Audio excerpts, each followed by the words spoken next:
Bonjour Véronique.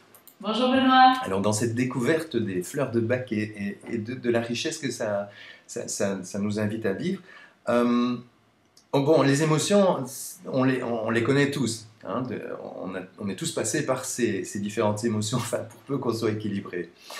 Mais est-ce que dans tout ça, est-ce qu'il y a une espèce de structure émotionnelle ou une espèce de personnalité type dans le système de Bach? Pour le docteur Bach, effectivement, on a tous notre fleur de type, notre fleur de personnalité. Hein. Toutes les fleurs ne vont pas rentrer dans ce cadre-là. Certaines fleurs ne sont que des émotions. Hein. La peine, la tristesse, c'est une émotion, ce n'est pas un caractère. Hein. Mais parmi les fleurs, certaines sont vraiment des fleurs de personnalité. Alors, je vais te donner quelques exemples pour que tu puisses bien comprendre. Les personnalités centauri, par exemple, ce sont des gens qui sont hyper serviables, qui mettent leur existence au service des autres. Alors, là, quand ils peuvent le faire, ça va être des gens qui vont faire du bénévolat, ça va être des gens qui vont se mettre au service de la communauté, de gens plus faibles, etc.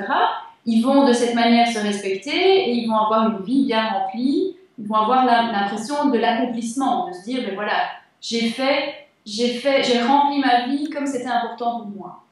Par contre, s'ils sont dans le déséquilibre, ils vont se retrouver serviables et corvéables à merci par des gens qui n'en ont pas forcément besoin.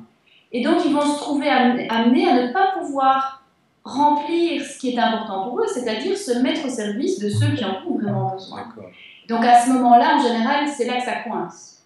C'est ça. Donc, en fait, chaque type ou personnalité émotionnelle crée une certaine dynamique de vie.